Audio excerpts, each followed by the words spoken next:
हमें कोई मतलब नहीं है। अमेरिका ने हमारे जहाजों को उड़ा दिया है, हमें कोई फर्क नहीं पड़ता। हिंदुस्तानी 3 नागरिक मार दिए जाते हैं, हमें इससे भी कोई फर्क नहीं पड़ता कि अलग अलग तारीखों में अमेरिका की तरफ से 3 हमले किए गए।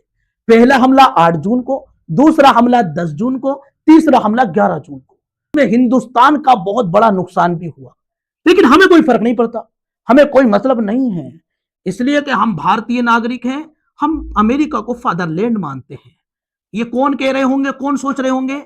ये वही हिंदुस्तान में पल रहे अंधभक्त हैं जो अमेरिका को फादरलैंड मानते हैं।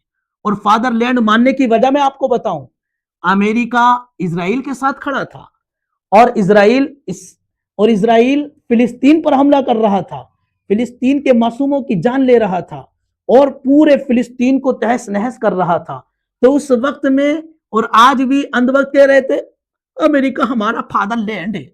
लेकिन अब बोलती बंद क्यों हो गई? अब क्यों चुप्पी साधे पड़े हो? अब तो अमेरिका ने भारत को नुकसान पहुंचा दिया, अब तो अमेरिका ने भारतीय नागरिकों की जान ले ली है। अब क्यों खामोश हो? आप क्यों नहीं बोलते कि फादरलैंड है? उन नौजवानों के घर वालों से पूछो कि जिन नौजवानों ने जहाजों में रहकर अपनी जानें गंवा दी। हाँ, बेचारे नौजवान थे, उनके दिलों में क्या क्या अरमान थे। उनके बाप से पूछो, उनकी माओ से पूछो, उनकी बहनों से, उनके बच्चों से पूछो कि जुदा होने के बाद और दुनिया से छोड़ जाने के बाद क्या गम होता है, दिल कैसे तड़पता है। अरे नादानो, तुम क्या जानो, तुमने तो अंधभक्ति का चोला ओढ़ रखा है। और हमारे भारत के माननीय प्रधानमंत्री, अभी तक कोई पैगाम नहीं आया, अभी तक कोई रिएक्शन नहीं है।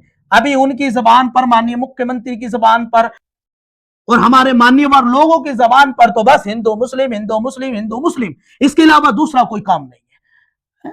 अगर यह हमला कोई और मुल्क करता ना, पाकिस्तान कर देता, अफगानिस्तान कर देता, ये सऊदी अरब का या ईरान का कोई मुल्क कर देता, कोई देश कर देता, तो क्या कहते हैं, ओहो मुसलमानों ने हमला किया। और मीडिया वाले भड़क जाते, मीडिया वालों की जबानें खुल जाती और अब मीडिया की जबानें खुल गई।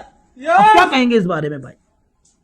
मुझे तो बड़ा अफसोस है, और मुझे अफसोस क्यों ना हो भाई, इसलिए कि भारत का हर नागरिक मेरा भाई है, चाहे वो हिंदू हो, मुस्लिम हो, सिख हो, ईसाई हो, किसी भी मजहब का हो।